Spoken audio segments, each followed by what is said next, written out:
মিরপুর গ্রামে রোহিত আর বিল্লু নামে দুইজন সৎ ভাই বাস করত। রোহিত তার ছোট ভাই বিল্লুকে অনেক ভালোবাসতো, কিন্তু বিল্লু তাকে মোটেও ভালোবাসতো না, ঘৃণা করত। দেখো বিল্লু, তুমি আমার ছোট ভাই, আমি তোমাকে অনেক ভালোবাসি। তুমি আমার সঙ্গে এমন ব্যবহার করছো কেন? ভাই? কিসের ভাই? তুমি আমার সৎ ভাই, আমার সঙ্গে ভালোবাসার নাটক করো, আমি বুঝি না নাকি? না ভাই, বিশ্বাস করো, আমি তোমাকে অনেক ভালোবাসি। তোমার এই ভালোবাসা তোমার কাছেই রাখো, আমার চাই না। চলে যাও, চলে যাও আমার চোখের সামনে থেকে। রোহিত দুঃখী হয়ে চলে যায় আর যেতে যেতে জঙ্গলের মধ্যে চলে আসে। দাঁড়াও বাবা, কোথায় যাচ্ছ? আমি বড় মুশকিলে পড়েছি, আমাকে কি তুমি সাহায্য করবে? হ্যাঁ বলো, আমি পারলে অবশ্যই সাহায্য করব। দেখো বাবা, আমার বয়স হয়েছে, বুড়ো হয়ে গেছি, ঠিক মতো হাঁটাচলা করতে পারছি না, আর এখন আমার অনেক পিপাসা পেয়েছে। তুমি কি আমাকে পাশের নদী থেকে একটু জল নিয়ে এসে খাবে? তুমি ভেবো না, আমি এক্ষুনি যাচ্ছি। এই বলে রোহিত জল নেবার জন্য নদীর দিকে যেতে শুরু করে। আর নদীর কাছে এসেও দেখে সেখানে আগে থেকেই একটা কলসি রাখা আছে। এরপর রোহিত নদীর জল ভরে নিয়ে আসে। তোমাকে অনেক অনেক ধন্যবাদ বেটা, সত্যি সত্যি তুমি অনেক ভালো, তোমার মনটা একদম পরিষ্কার।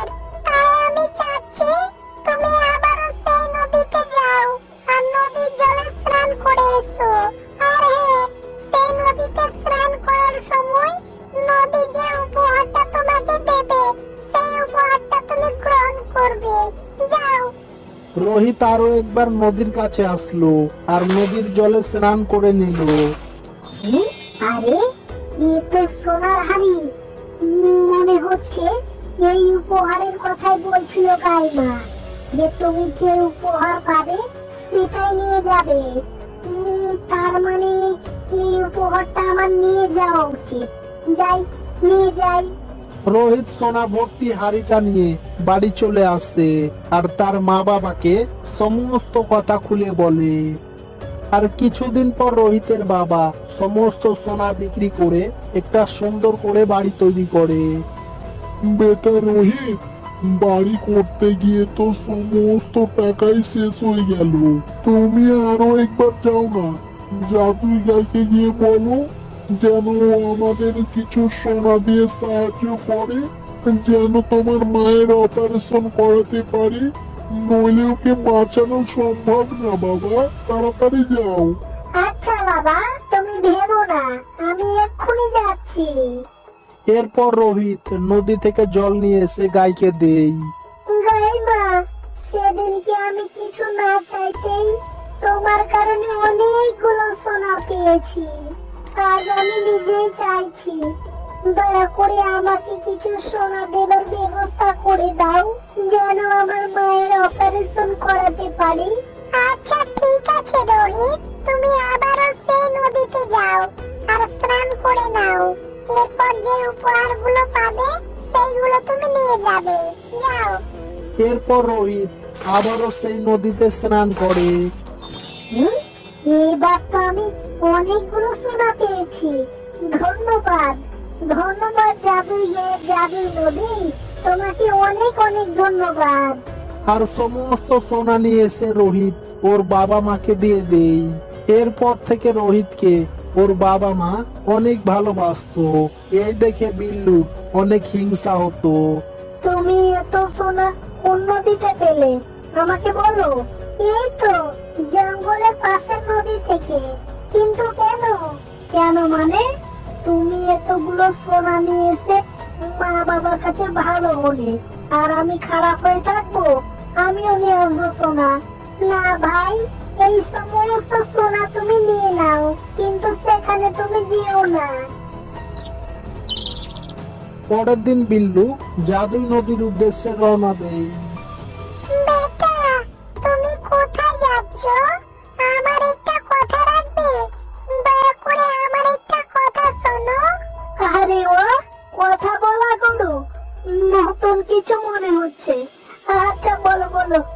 কি বলতে চাইছো বলো। বেটা, পাশের নদী থেকে আমাকে একটু জল নিয়ে এসে খাওয়াবে? আমি বুড়ো হয়ে গেছি, হাঁটতে পারছি না, তাই সেই নদীর কাছে যেতে পারছি না। তুমি আমাকে একটু নিয়ে এসে খাওয়াও।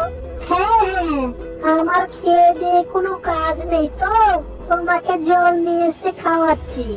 আমি একটা জরুরি কাজে যাচ্ছি আর তুমি আমাকে এসব বলছো।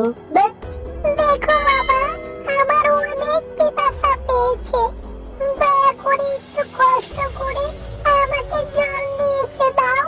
তুই এইভাবে শুনবি না, দাঁড়া, এক্ষুনি এক্ষুনি তোকে জল খাওয়াচ্ছি। উহ, আহ, উহ, আমাকে আমাকে আর মেরো না, দয়া করো, দয়া করো। আমি আর জল চাইবো না, আমাকে ছেড়ে দাও। উহ, আহ। এরপর বিল্লু সে নদীর দিকে যেতে শুরু করলো। মনে হচ্ছে এটাই সেই নদী। যাই, তাড়াতাড়ি স্নান সেরে নি। আর তখনই জলে থাকা একটা বিষাক্ত সাপ বিল্লুকে দংশন করে। আমাকে সাপে কেটে নিল রে, মরে গেলাম রে, বাঁচাও বাঁচাও। কি ব্যাপার, এতক্ষণ হয়ে যাচ্ছে, বিল্লু ভাই তো ঘরে ফিরছে না। ওর তাহলে কোনো বিপদ হলো নাকি? যাই, গিয়ে দেখি তো। গাইমা, আমার ভাই বিল্লুকে কি তুমি এদিকে আসতে দেখেছো? হ্যাঁ, ও নদীর দিকে গেছে। আর রোহিত নদীর কাছে এসে দেখে তার ভাই নদীর পাশে পড়ে আছে। ভাই, ওঠো ওঠো ভাই, দেখো আমি তোমাকে নিতে এসেছি। উঠছো না কেন? কিছু বলো।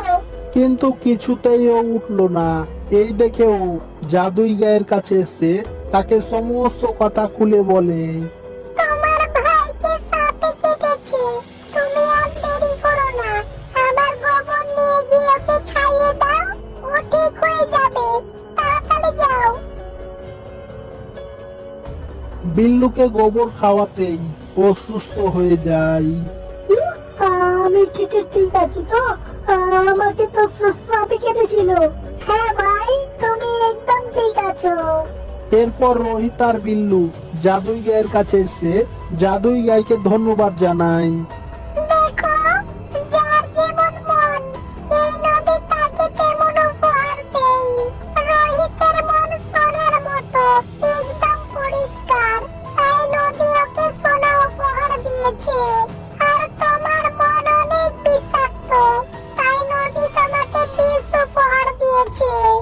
আমার ভুল হয়ে গেছে গাইমা, আমি আর কখনো এমন করব না। আচ্ছা ঠিক আছে, আবারও সেই নদীতে যাও আর স্নান করে নাও। এরপর যে উপহারগুলো পাবে সেইগুলো তুমি নিয়ে যাবে। যাও।